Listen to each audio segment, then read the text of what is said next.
सुलेखा एक शादीशुदा औरत थी, लेकिन शादी के 10 साल बीत जाने के बाद भी वह कोई संतान की मां नहीं बन पाई थी। इसी वजह से उसकी सास उसे हर समय ताने मारती थी। पड़ोस में रहने वाली कोई औरत अगर मां बनने जाती तो सुलेखा का परिवार उसे ब्राइड्समेड बनने के लिए मजबूर करता, ताकि सबके आशीर्वाद से वह मां बन सके। लेकिन अब सुलेखा इन सब बातों से तंग आ चुकी थी, इसलिए वह अब किसी की ब्राइड्समेड बनने के लिए राजी नहीं हो रही थी। इसी बात पर उसकी सास सबके सामने तमाशा खड़ा कर देती है और अपनी बहू को बांझ कहकर अपने बेटे की दूसरी शादी करवाने की घोषणा करती है। लेकिन यह बात सुनकर सुलेखा खुद को रोक नहीं पाती। जैसे ही वह अपनी सास को जवाब देने के लिए उसके पास आती है, उसे उल्टी हो जाती है। यह देखकर सभी लोग घबरा जाते हैं, लेकिन जब पता चलता है कि यह उल्टी उसके 2 महीने से पीरियड्स न आने की वजह से है, तो सभी लोग बहुत खुश हो जाते हैं और उसे मां बनने की बधाई देने लगते हैं। यह बात जानकर सुलेखा मन ही मन बहुत खुश थी। वह अस्पताल जाकर डॉक्टर को सब कुछ बताती है। डॉक्टर जांच के लिए उसके पेट का स्कैन करती है और सब कुछ देखने के बाद सुलेखा से कहती है, तुम्हारा गर्भ धारण का चांस 80% ही है, नहीं तो यह मिसकैरेज हो जाने का चांस है। डॉक्टर की बात सुनकर सुलेखा उदास होकर रो पड़ती है और उसका पति भी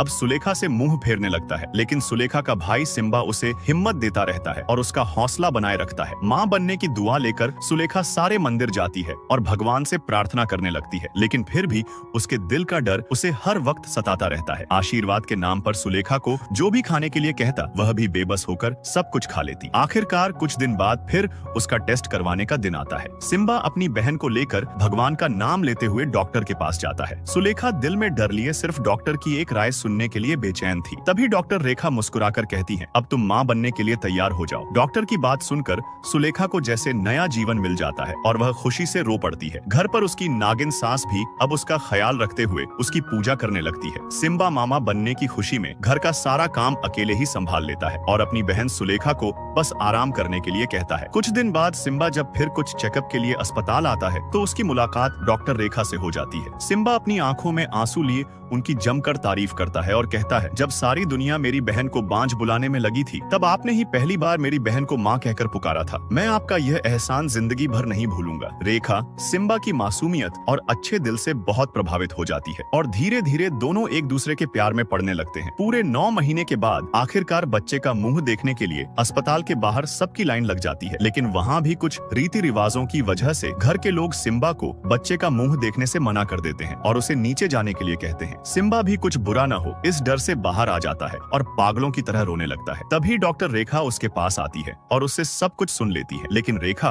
उसकी बहन के लिए उसका सच्चा प्यार और उसकी आंखों के आंसू देखकर इन झूठे रीति रिवाजों की परवाह किए बिना उसे वहां जाने के लिए कहती है। अगला पार्ट देखने के लिए नीचे कमेंट करें।